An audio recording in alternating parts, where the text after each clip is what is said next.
Chapter 45. The Lookout Tower. Nico had insisted on wearing the mask. There was no way he was going to let Rupert dive down to the dragonboat without him. Janet had taken some persuading, however, as Nico had not used the mask before. Janet had invented what she called the inspection mask, so that she could check her boats below the waterline. The oval slab of glass was edged with soft leather so that it fitted closely to the face, and tied around the back of the head with a leather strap. The glass was tough and thick. It was a deep greenish color which did not make for great visibility, but it was better than trying to keep your eyes open in the silt-laden water of the moat. Nico was a good swimmer. When the boys were younger, Silas had often taken them out of the castle to a sandy spot just past the one-way bridge, which was where Nico had learned to swim. But Nico had never swum under water before, and now, as he and Rupert struggled to lift the dragonboat's unwieldy head off the mud at the bottom of the moat, Nico was desperate to take a breath. Rupert made a thumbs-up sign, and together he and Nico swam to the surface, bringing the dragon's head once more into the air. Janet was waiting with a large canvas sling, which she quickly slipped under the head to take the weight. "Well done, boys," said Janet, gently bringing the limp head and neck down to rest on the side of the cut, where she had laid her one and only Persian rug for the dragon's head to lie on. Jenna watched. Septimus had taken Spitfire back to the wizard tower, but Jenna had refused to go with him. So Septimus, unwilling to fly without his navigator, had walked Spitfire through the streets, much to the great interest of everyone he met. Jenna knelt beside the muddy head of the dragon, searching for signs of life, but there were none. The head lay motionless, and the eyes were tightly closed under heavy green lids. Carefully Jenna brushed the mud from the golden ears, and with the hem of her dress cleaned the silt from the dragon's smooth, scaly eyelids. She talked to the dragon as she always did, but there was no response, only silence.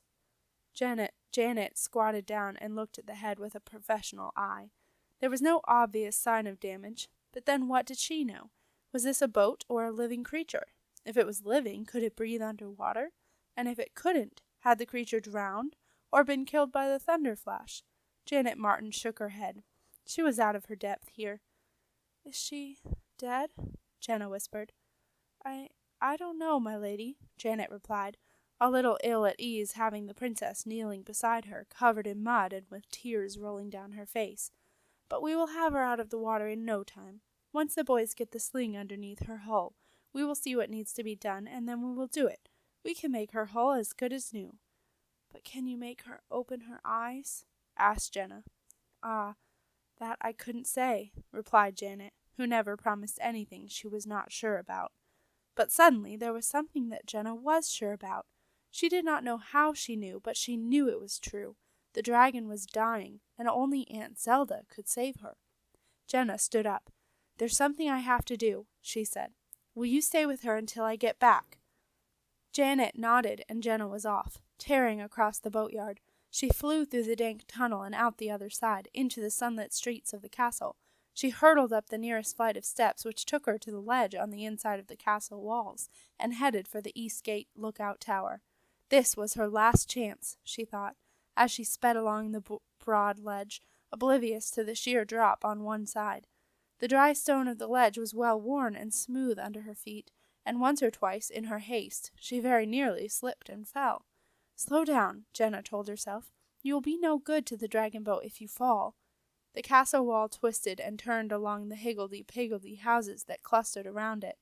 Jenna kept her eyes firmly fixed on the lookout tower, which rose from the wall some distance away, and looked toward the forest. She kept up a steady pace, and before long found herself standing at the foot of the tower, hot, flustered, and out of breath. Jenna took a few moments to get her breath back, breathing in the sour smell of some overflowing garbage bins lined up beside the small wooden door which led into the tower. A faded notice hung on the door. "Customer office. Message rat service. Chartered, confidential, long-distance rats available. Open all hours." Under the notice hung a much newer sign. "Closed." Jenna was not to be put off. She gave the wooden door a shove and almost fell into a small dark room. "Can't you read? We're closed," a grumpy voice greeted her from somewhere in the gloom. "The notice says open all hours," Jenna pointed out. And the other notice says closed, the voice retorted. And closed is what we are. You can come back tomorrow. Now, if you'll excuse me, I'm about to lock up. I don't care, said Jenna. I want a message rat, and I want one now. It's urgent. It's a matter of life and death. Oh, they all say that, said the rat dismissively, picking up a briefcase and making for the door. Jenna stepped in front of the rat, a rather portly brown creature. The rat glanced up, and for the first time he saw properly who he had been talking to. He swallowed hard. Oh, he said. I didn't realize it was you, Your Majesty. Very sorry. It doesn't matter. Just send the message, will you? With Jenna still barring the door, the rat returned to his desk and opened his briefcase, looking through a list of names and shaking his head. Your Majesty, the rat said regretfully, there is nothing I would like to do more, but all the message rats are unavailable. That's why I've closed up. The soonest I can get one for you will be tomorrow morning. It will be too late tomorrow morning, Jenna interrupted. The elderly rat looked worried. I'm so sorry, Your Majesty. We've had a very difficult time recently, what with the epidemic down by the sewer pipe, which took out some of my best young rats, and now half of my staff are on holiday, and then we've had so many long-distance call-outs I've lost count. I'll have a secret rat then, said Jenna. Is Stanley available? The rat looked steadily blank. Secret rat? He asked. I'm very sorry, but there is no such thing. Oh, don't be silly, snapped Jenna, exasperated. Of course there is. I should know. The rat was stubborn. I really don't know what you're talking about, he said. Now I must be getting along, Your Majesty. I could send a message rat along to the palace first thing tomorrow morning, if that will be of any help. Jenna's patience was at the end. Look, she said sternly, I want a secret rat, and I want one now.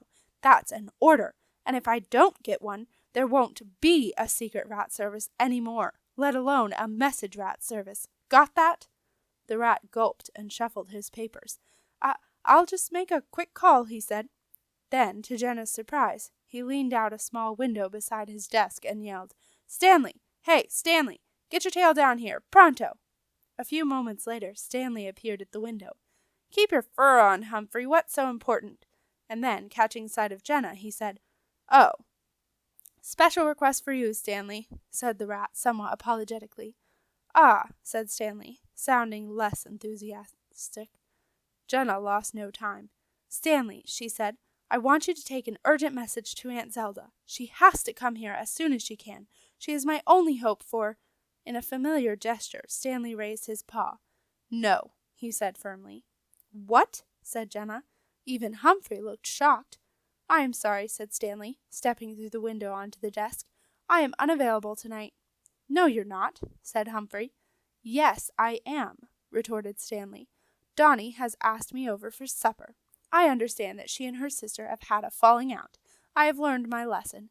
In the past, I have put my job first and Donnie second, but no longer.